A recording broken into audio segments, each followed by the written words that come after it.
started, thank you all for coming out. I know that the staff meeting was canceled, so I really do appreciate you taking your time. And I know that some of you have parent conferences after this, and it's going to be a very long day. So I do appreciate you all coming out. We are going to go ahead and get started with our Trailblazers student-led implicit bias training. Our students have been working really hard outside of the Trailblazers program and outside of school to prepare for this. There's a lot of benefits for our youth and for you all, right? So our youth had the opportunity to get research skills. They looked at reliable resources. They learned about reliable resources and did the research. So this training is based off of their experience and off of their research that they have done, and how implicit bias has affected other students throughout the community, and as well as coming up with solutions on how we can support the educators on dismantling implicit bias in the classrooms.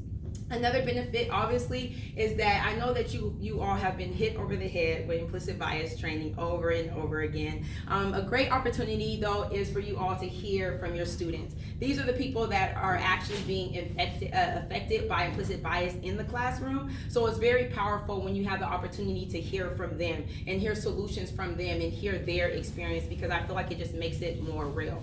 So without further ado, I would love for us to get started. The students will introduce themselves, and then we'll get started with the PD. Hi, my name is Hayat, and I'm in 7th grade. My name is Colby, and I'm also in 7th grade. My name is Asante, and I'm in 7th grade. Today we'll be starting off talking about what is implicit bias and our definition for it. Then we'll be talking about our stories with implicit bias. Then we'll be doing a role-play activity that you guys will, we'll have a discussion about it in the end. Then Colby will be talking about the negative impacts and harsh realities of implicit bias. And Hayat will talk about how to bias proof your classroom. And I'll end this presentation talking about resources to help you dismantle implicit bias. What is implicit bias? An implicit bias is any unconsciously held set of associations about a social group. Implicit biases can result in the attribution of particular qualities to all individuals in that group, also known as stereotyping. Implicit biases, sometimes you know you have them and sometimes you don't. But because they're implicit, you always keep them to yourself. They don't necessarily align with your personal identity, and they usually have something to do with your gender, race, or background. Our stories. Now, we'll be sharing our stories and our experiences we've had with implicit bias. And my story was in 1st grade when I just transferred to John Muir Elementary. My teacher underestimated the capability of students of color completing grade level classwork. I was given a worksheet that I felt was too easy for me. And when I asked my white teacher if I could have a more challenging worksheet, she had said we've been reviewing for now. And when I looked over at my white peer's classwork, I noticed that he had a more challenging worksheet than me. So when I asked my teacher if I could have the same worksheet as my peer, and that what I was doing was what we had done the year before, and it was too easy for me. She just repeated that we're reviewing. I didn't notice it then, but now that I've learned more about implicit bias and stereotyping and all that, I realized that what she did was based on her implicit bias towards students of color. My story is about when a teacher overestimated my math skills because I'm Asian. For those of you that are unaware, there's a stereotype about Asian students being really good at math or really smart in general. So I was in 3rd grade and we were just learning fractions. And fractions was really new to all of the students, and nobody really understood it at the time. One of my Mexican peers was particularly struggling and asked the teacher for some help, and the teacher looked to me and told me to help the Mexican student. I was really confused because I was on the same page as my Mexican peer and I didn't understand it either. So if this kept going on throughout the whole school year, I might not have learned anything because of the standard would be too high and I might have been stressed out. And to end this off, I just want to say that there's no such thing as a good stereotype.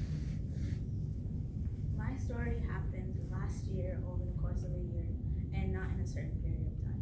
I was in a class that I was struggling in because my teacher would ignore my needs. For example, instead of helping me, the teacher would choose to help the already thriving white students in my class. Lastly, to add to this, my teacher would penalize me for not being able to do the work by not allowing me to use the restroom. This made me feel bad about my about my ability to do work in this class, which caused me to not reach my full potential in this class. It also made me feel that I was the problem because my learning style didn't match with this teacher's learning or teaching style, which wasn't the case. No matter what, every teacher should make an effort to support all students in their classroom. Now we'll be facilitating a role play activity, and then we're going to have a discussion about it in the end. I will be playing Miss B, the white teacher. I'll be acting as Christian, a white student. I'll be playing as Jamal, the black student.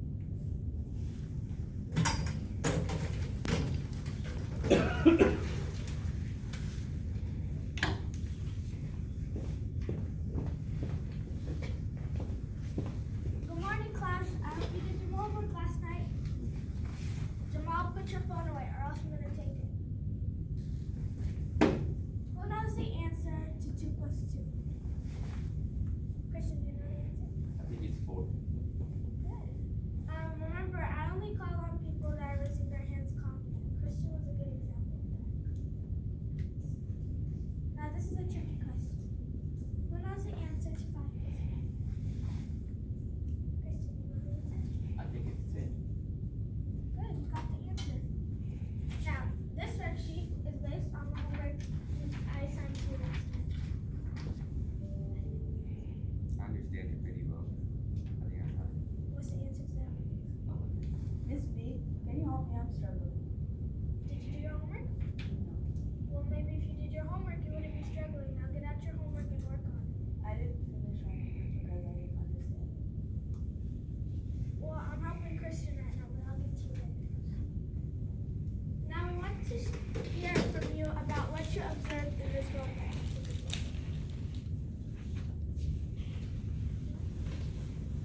Miss Hill. I noticed that Jamal was doing pretty much everything that the teacher was asking and everything that Christian was also doing, but being ignored and discounted. Yeah, do you think this was caused by any implicit bias? Well, I think it could be, yeah, because it doesn't seem to be any other reason why I would see why there would be a different treatment of the students. Okay, does anybody know what, or have an idea of like how this would affect him in the future? Miss Laney? If Jamal is identifying that he's struggling with the math, and instead of being offered like support and opportunity to engage and grow in the math, he might feel like he needs to disengage with the math, and so then maybe other things are going to be happening, and he's not able to make the gains that he could if the teacher was to like address the concerns or questions that he had about math initially. Is there anything you guys notice other than that? There's 3 examples. I guess his teacher didn't have a way of systematically checking in with all students, so it was just based on what was in front of them first. In this case, Christian was sitting closer to the teacher, so if there's some way to randomly select students, that would apply the limit, then all have the same person over. Mr. Palumbo. Both students were using their phones in class, but only Jamal got called out on it. How do you think this made Jamal feel? I think probably made Jamal feel bad and upset because, you know, the student right next to him was also doing the same thing, and, you know, why did he get called out as well too? So, you know, felt like things were unfair. So that was the end of our discussion, and I think you guys got all 3 of them, but the first one was, like you said, the 3 points noticed that was happening in the role play activity was Jamal and Christian were on their phones, and I was only calling out Jamal. The second point was both students were raising their hand and Christian was the only one getting called. And then lastly, Miss B would ignore Jamal when he needed help, even though he was helping Christian, who was already doing good. And this happened in my story where my teacher was Miss B and I was in the place of Jamal. Most of the white students were Christian. Now I'll be breaking down the negative impacts of implicit bias. The first point I want to bring up is the behavior in students of color versus white students. As you can see in this graph, which is showing the suspension rate in one school year of black students and white students, as well as boys and girls and people with and without disabilities. As you can see, the black students are way more overrepresented than the white students.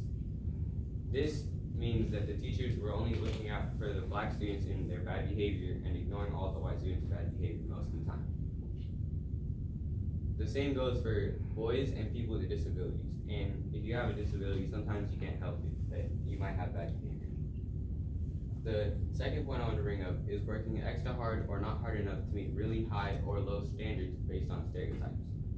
There was once a student named Adia Brown. Adia Brown was a black female student, and she was placed in a special education program because of that. She actually turned out to be an AP student and a jazz saxophonist. If this kept going, if she was keep being placed in the special education program, she might not have learned anything in school, and that's not good because school is for learning. I also want to go back to my story where the teacher put a really high standard on me because of the stereotype that Asians are really good at math. If this kept going on throughout the school year, I might have not have learned anything because I might have been stressed out, or I felt that I couldn't reach the standard that the teacher had for me. The last point I want to bring up is underestimating a student's potential. In an Education Week article I read, there was a student named Anthony. Anthony was a Mexican student and came in the classroom wearing clothes that didn't fit him. They were ripped and very dirty. When the teacher first saw him, she thought in her mind, I have to watch out for his behavior and he's going to be a problem. As Anthony was cleaning up his stuff to go to his next class, he was rapping very beautiful, complex words, and the teacher noticed that. She walked up to the student and said, "Those are really incredible lyrics. Who wrote those?" And Anthony replied with, "I did. I'm surprised you did not." This goes back to setting a really high or low standard based on the stereotypes or appearance of the student. The teacher put a really low standard on Anthony, and because of that, Anthony might not have learned anything that whole school year. Now we'll be talking about how to bias-proof your classrooms. The one key solution is admitting you're not colorblind.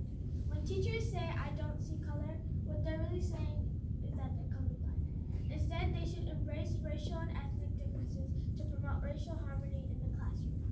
Another thing they're saying when they say, "I don't see color," is that they don't see ethnicity, they don't see people for who they are, and they don't acknowledge the students' experiences that they've had because they're students of color. Now I want to show you a video about the negative impacts colorblindness can have in the classroom.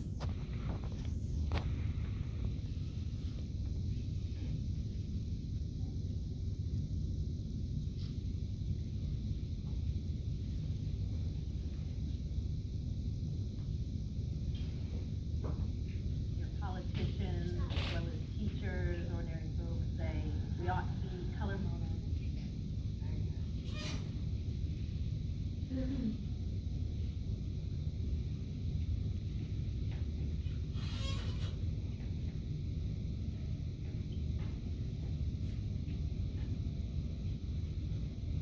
Blind, we ought not to see or care. Your politicians, as well as teachers, ordinary folks say we ought to be colorblind. We ought not to see or care about race anymore. But for me, rather than being a virtue, I see colorblindness as often a form of cruelty. To say that you don't care about another person's race is often to say you don't care about their racialized experience. Well, I think color blindness is a concept or a word that we use more as a deflection mechanism to avoid dealing with the problem. But the idea that this is a colorblind society is not exactly well accepted in communities of color. And when people insist that we are colorblind, what you're saying is that their reality is not real. When it comes to race, what we seem to have decided, it is better if we don't notice when they are colorblind, right? Or if we notice that we don't talk about it. So even more than color blindness, it's color muteness. Something Julian Bond has told us for years, that to be blind to color is to be blind to the consequences of color. And as he puts it, especially the consequences of being the wrong color in the United States.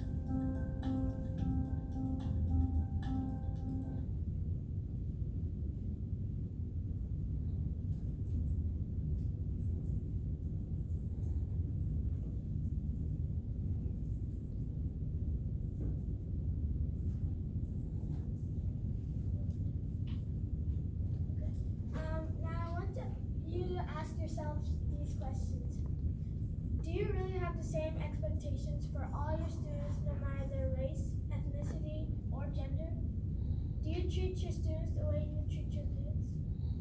It's important to be honest to yourself. And last but not least, don't tolerate racism in the classroom. I know this from my experiences and from other students' experiences that in classrooms, sometimes teachers choose to ignore the racial slurs or racial comments that are being directed to students of color. Instead, they should be using these opportunities to educate the students on the on the impacts it can have on students of color. One example of this was in the movie Freedom Riders that we watched in the Trailblazers program.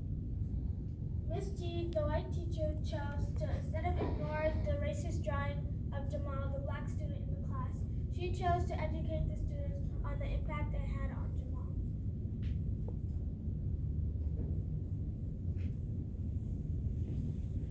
Now I'd like to talk about how to make the next steps towards dismantling implicit bias.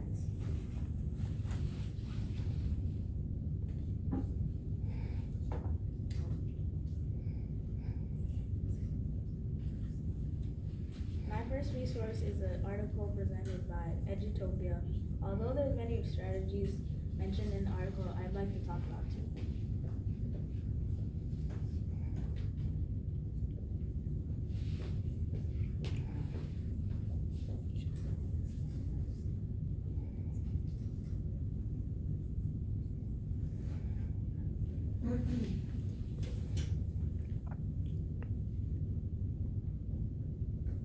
The first strategy I'd like to talk about is paying attention to gap closing teachers. As the title suggests, this strategy is literally paying attention to teachers who make an effort to close the achievement gap between students of color and minoritized students, and learning the strategies so you can incorporate it into your teaching and further support all your students. The second strategy is tuning into the implicit bias in your school, or paying attention to it. I want you to ask yourself, who and where is implicit bias being affected, and how can I be an ally to these people instead of being another problem to them? My second resource is also an article article called Strategies and Resources About Implicit Bias, presented by the H.W. Sheridan Center for Teaching and Learning.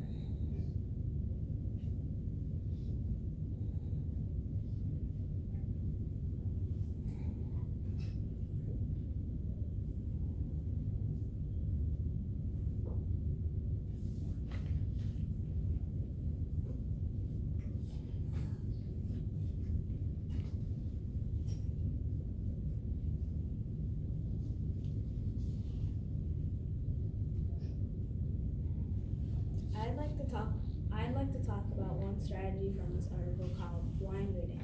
Blind rating is a strategy used by teachers that hides any way of identification of a student's work during the grading process.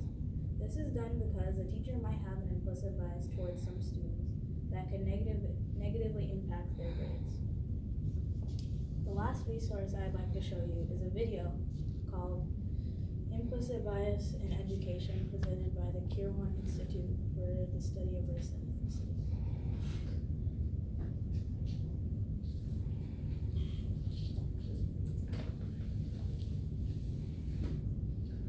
As educators, we are all deeply invested in creating positive experiences for our students. However, we now know that no one is immune to holding implicit biases that may adversely affect students, despite our best intentions. These biases can have a huge impact on our students' outcomes. To illustrate, let's explore what the research says about how teachers' perceptions of students' academic achievement is altered by implicit bias by looking at 2 studies. In the first study, children, accompanied by their caregivers, came into a research lab. Researchers watched and recorded the child's level of imaginative play with a set of toys.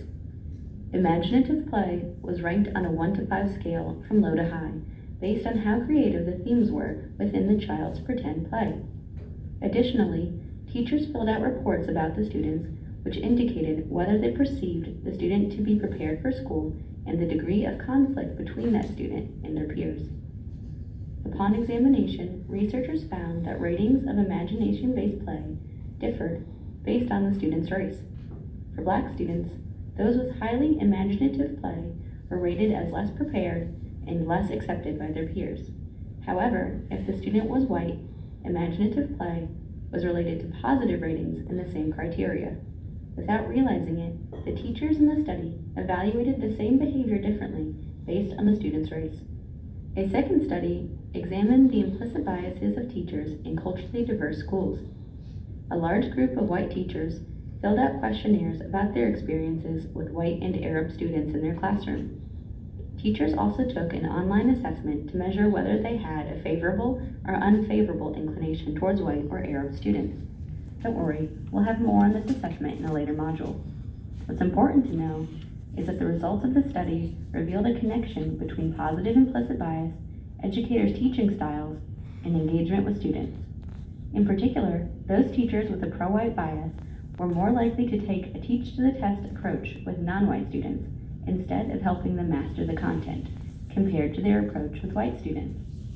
This same teach and test approach was happening to me in my story, where my teacher would teach she would teach me the work in class and test me on it without giving me any extra support, while the white students had extra support in that work. But don't worry, there is a light at the end of the tunnel. The researchers also found that by using culturally responsive teaching methods, such as promoting mutual respect and resolving race-related conflicts, teachers were able to mitigate the effects of their biases. This goes to show that even though biases can be automatic and unconscious, they can still be inhibited. Thank you for coming to our student